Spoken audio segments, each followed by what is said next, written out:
तो कुल मिला के जब बात आती है ब्रह्मा, विष्णु वाली, महेश वाली कैटेगरी तक कोई आत्मा पहुँचेगी नहीं या वहाँ तक पहुँचने में जब अरबों, खरबों, अनंत अपने भौतिक शरीर को जब यहाँ छोड़ता है, तो अगली जो श्रेणी होती है वो पितरों की होती है।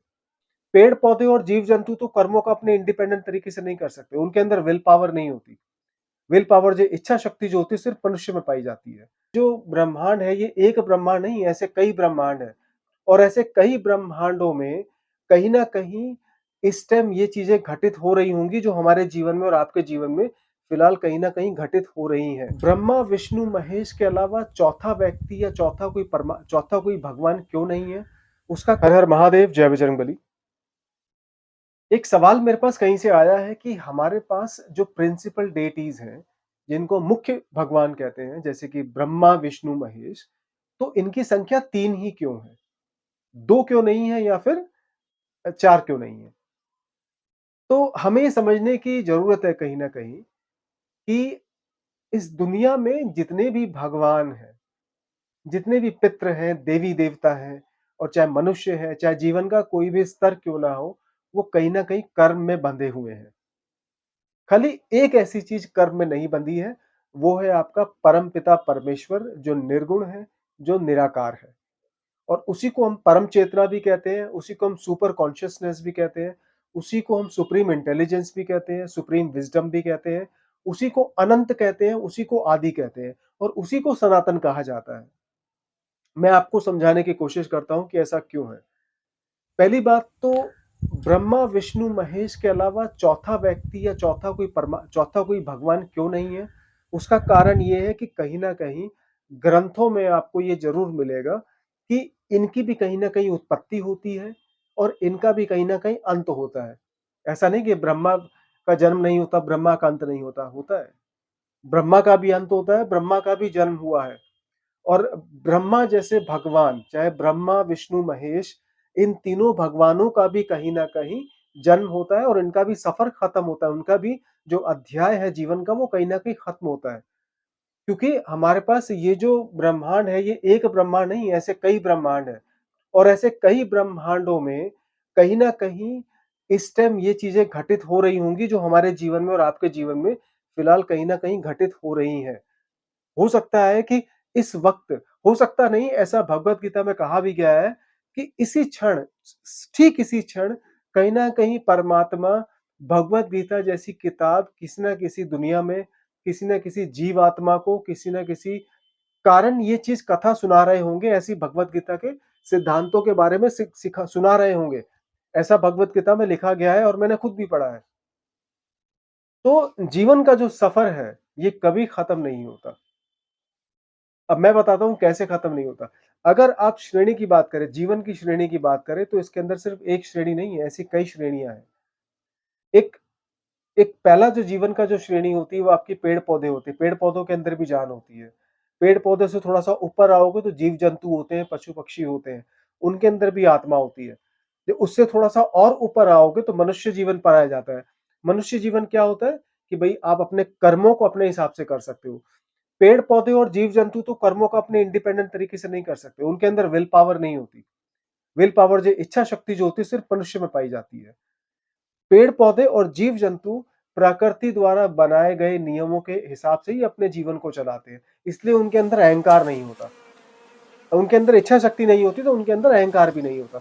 लेकिन जब मानव जीवन की होती है, तो मानव जीवन में क्या होता है कि इच्छा शक्ति भी होती है, अपनी इच्छा के अनुसार इच्छाएँ भी होती हैं, प्लानिंग भी होती है, डेस्टिनेशन भी होता है, बहुत सारे उल्टे-सीधे विचार भी होते हैं और कहीं न कहीं फिर अहंकार का जन्म भी होता है और अहंकार भी होता है।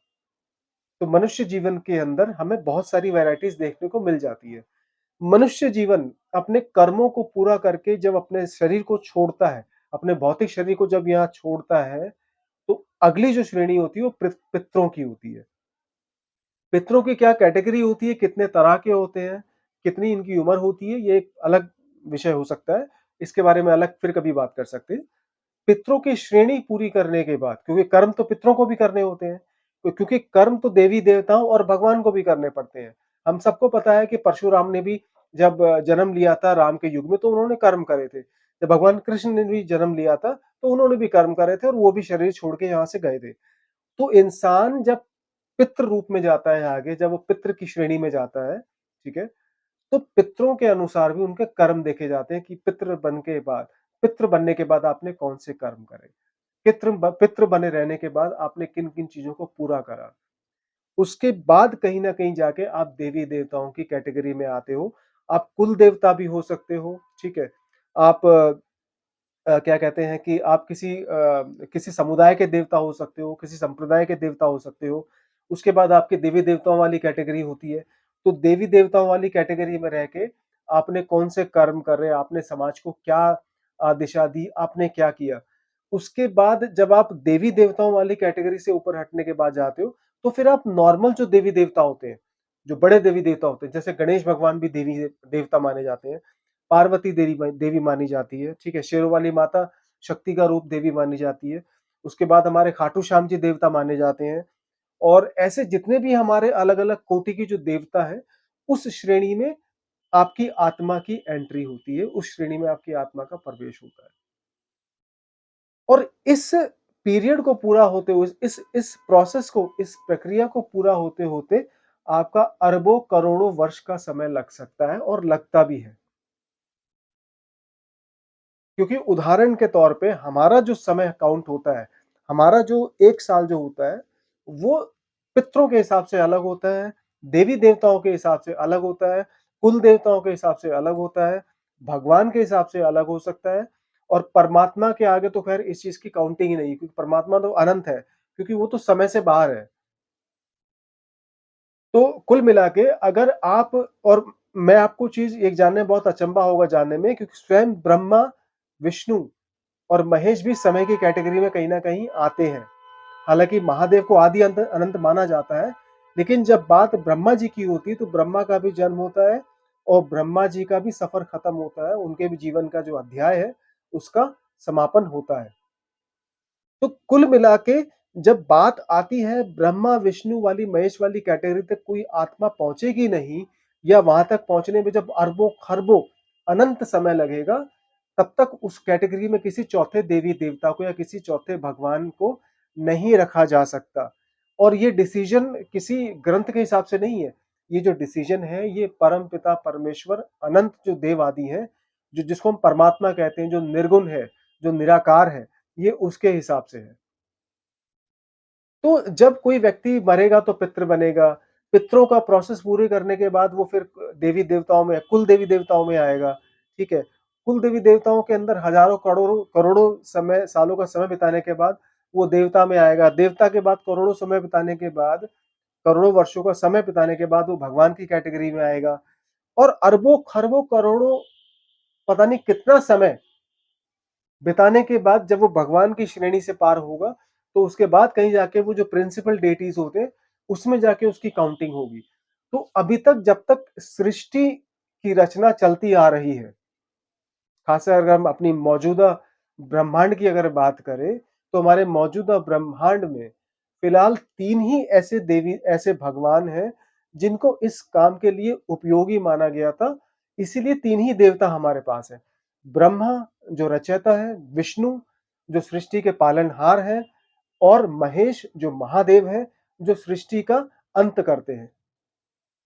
और इन तीनों के ऊपर जो है उसे निर्गुण निराकार कहा जाता है, उसी को परम आत्मा कहा जाता है। जो आत्माओं में सबसे श्रेष्ठ श्रेणी मानी जाती है, उसी को परमात्मा कहा जाता है।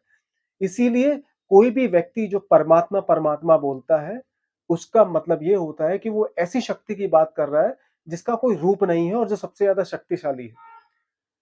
तो अगर आने वाले समय में अरबों-खरबों के समय के बाद अगर परमपिता परमेश्वर को लगा कि 3 भगवानों के अलावा किसी चौथे भगवान को भी इनके साथ बैठाया जा सकता है या उस श्रेणी में गिना जा सकता है, तब जाके हमारे को कोई चौथा भगवान प्रिंसिपल डेटी मिलेगा, नहीं तो 3 ही बहुत है।